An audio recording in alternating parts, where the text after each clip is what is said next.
자, 몇 주간 쉬었던 경제 용어 공부인데요. 오늘은 금리하고 채권에 대해서 좀 얘기를 해보죠. 투자에 관심 있으신 분들은 많이 들으셨겠지만 금리가 내리면 채권을 사야 된다는 말을 많이 해요. 그러니까 요 관계가 어떻게 되는 건지에 대해서 말씀을 드리려고 하는 건데, 아예 이런 분야에 대해서 접하지 못하셨던 분들은 이런 생각도 가질 수 있어요. 채권이라는 건 돈을 빌려줬다는 건데 그 돈을 빌려줬다는 거를 사고 팔기도 하나라고 얘기를 하겠지만, 채권도 사고 팝니다. 거래를 할 수가 있어요. 자, 일단 이미 정해져 있는, 익히 알고 있는 내용을 정리하고 가죠. 금리가 오르면요, 금리가 상승기에 있으면 채권의 가격은 떨어지고, 금리가 인하하기, 그러니까 금리가 내리는 기간에 있으면 채권 가격은 상승합니다. 오늘 말씀드리는 건 이게 왜 이렇게 되는지에 대한 얘기인 거고요. 그거를 교과서적으로 얘기를 하면 되게 어렵거든요. 그러니까 저도 이해하기 어려운데, 제가 대학교 다닐 때 이거 배울 때도 굉장히 많이 헷갈렸던 것 같아요. 따라서 그냥 쉽게 이해할 수 있는 얘기로만 해보죠.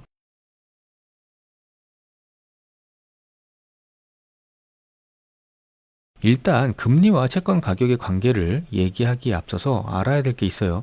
여기서 얘기하는 금리라는 건 물론 이자율인데, 요거는 시장 이자율을 얘기합니다. 그 다음에 여기서 채권 가격이라고 얘기할 때 이 채권은 이미 발행돼 가지고 존재하고 있는 채권을 의미합니다. 그러니까 신규로 지금 발행되는 채권이 아니에요. 왜냐하면 신규로 발행을 된다 그러면 이자율의 변동에 따라서 채권의 이자율도 같이 변동이 되겠죠. 그거는 고려 대상이 아니고 이미 발행되어져 있는 고정된 채권이에요. 뭐 만기 10년짜리 아니면 만기 5년짜리 이렇게 이미 발행돼 가지고 현재 존재하고 있는 채권을 얘기합니다. 자, 다시 돌아가지고 금리가 내리면 채권을 사야 한다라는 거죠. 그러니까 이 얘기인즉슨 금리가 내리면 채권 가격이 올라간다는 거잖아요. 그러니까 왜 이렇게 되냐 하면, 자, 이렇게 가정을 해볼게요. 지금 채권이 이렇게 생겼습니다. 채권이 이렇게 생겼는데 요 채권이 하나 있어요. 이미 발행돼가지고 1억 원짜리 채권이고요. 여기 표면 이자율이 10%를 준대요. 그러면 이 채권을 가지고 뭐 1년 만기다 그러면 1년 뒤에 1억 1천만 원이 되는 거죠. 이 채권을 갖고 있으면 1천만 원만큼 이자를 받으니까. 근데 지금 시장에서 금리가요 10%였는데 5%로 떨어져요. 이렇게 되면 시장 금리가 5%로 떨어지기 때문에 여기에 시장에 투자하고 있는 사람이 이 채권을 보게 되면 이 채권을 사고 싶죠. 왜냐하면 5%밖에 안 되는 시장 금리이지만 이 채권을 갖고 있으면 10%의 이자를 주니까 아무래도 요 채권의 구미가 땡기죠. 이게 무슨 말이냐 하면, 여기에 지금 돈을 내가 갖고 있어요. 그리고 투자를 해야 된다고 생각을 해보면 이쪽이 시장 금리죠. 은행들이 가지고 있는 이자율, 여기가 시장 금리입니다.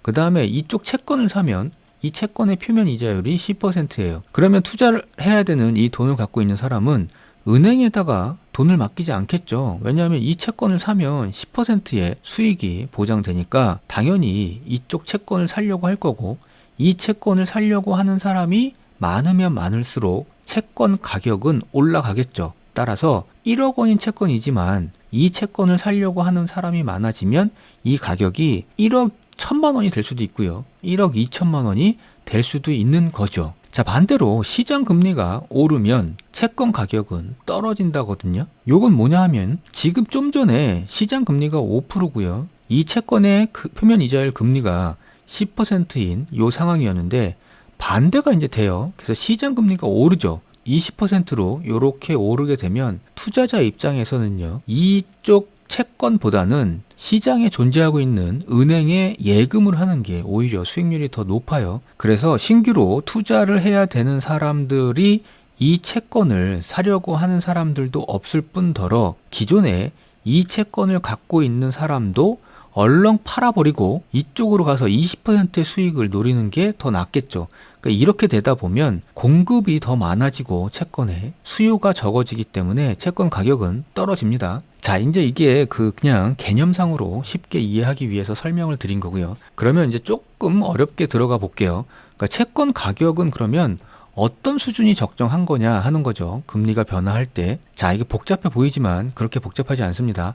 일단 채권이 하나 발행되어 있는 채권이 있다고 가정을 해볼게요. 액면가는 1억 원이고요. 그 다음에 만기는 10년이고, 그 다음에 표면 이자율 10%, 그리고 현재 시장의 시장 이자율은 5%라고 가정을 해볼게요. 그러니까 뭐 예를 들어서 이런 거예요. 앞으로 내가 받아야 되는 것들에 대한 금액을 현재 시점에서 평가를 해보자는 거죠. 왜냐하면 1년 뒤에 1,000만 원을 받게 되는 게 현재에서도 1,000만 원과 똑같은 가치는 아닐 거 아니에요. 그게 얼마큼 다르냐 하면 요 시장 이자율만큼 다를 겁니다. 그래서 현재의 1,000원은 1년이 지났을 때 시장 이자율만큼의 이자가 더 붙은 거하고 똑같겠죠. 요거를 반대로 미래의 1년 뒤에 1,000원이 현재에서 가지는 가치를 계산하려면 요거 반대로 나누면 되겠죠. 그래서 1.505를 이쪽 왼쪽 변으로 가가지고 나눠주면 되니까 결국 1년 후에 받는 1,000원의 현재 가치는 1,000 나누기 1.05가 될 거고요. 마지막에 만기 때 10년 차에 받는 1억 1,000만 원은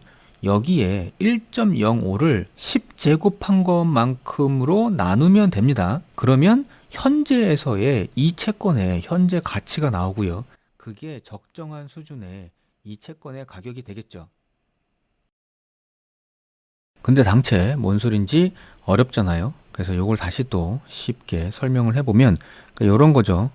이게 근데 쉽게 아무리 쉽게 한다 그래도 쉽게 하기가 좀 어렵긴 한데 여튼 최대한 쉽게 설명을 해볼게요. 그러니까 보유 채권이 지금 1억 원짜리가 있다고 가정을 해보죠. 그리고 이 채권을 갖고 있으면 표면 이자율이 10%라 1년 뒤에 10%의 이자를 줍니다.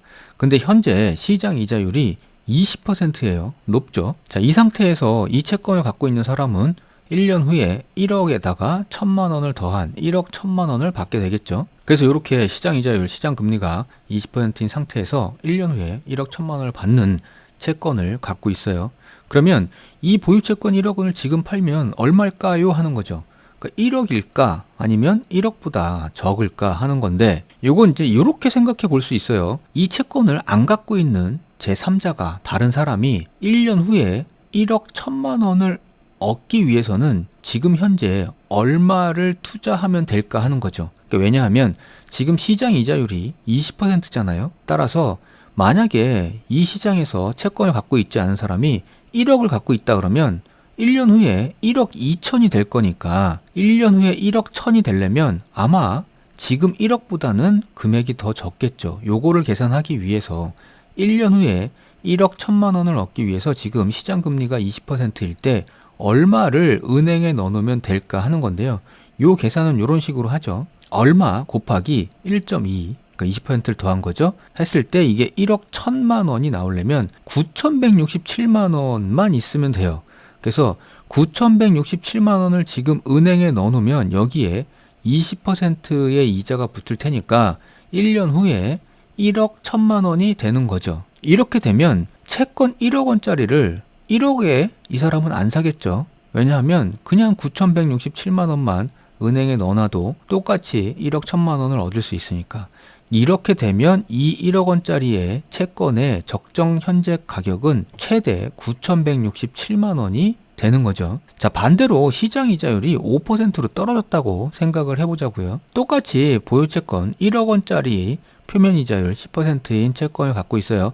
이렇게 되면 1년 후에 1억 1,000만 원을 얻을 수 있죠. 근데 이 채권을 안 갖고 있는 사람이 시장에서 1년 후에 1억 1,000만 원을 얻기 위해서는 시장금리 5%를 적용했을 때 1억 476만 원을 갖고 있어야 돼요, 지금. 그래서 이 금액을 은행에 5% 예금으로 맡기게 되면 1년 후에 1억 1,000만 원이 되는 거죠. 이렇게 되면 이 사람 입장에서는 이 채권 1억 원짜리를 1억 476만 원에 사나 아니면 1억 476만 원을 은행에 맡기게 되나 똑같이 1년 후에 받게 되는 금액은 1억 1,000만 원이 되는 거죠. 따라서 이 1억 원짜리 액면가 1억 원짜리 채권의 현재 적정 가격은 최대 1억 476만 원이 되는 거죠. 그러니까 이렇게 되다 보니까 앞에서도 말씀드린 것처럼 시장 이자율, 그러니까 금리가 떨어지면 가격이 올라가죠. 이렇게 반대로 금리가 올라가면 가격이 이렇게 9,167만 원으로 떨어집니다. 자, 근데 하나 알아두셔야 될 게 있어요. 채권의 가격은 금리만으로 오로지 결정되는 것은 아닙니다.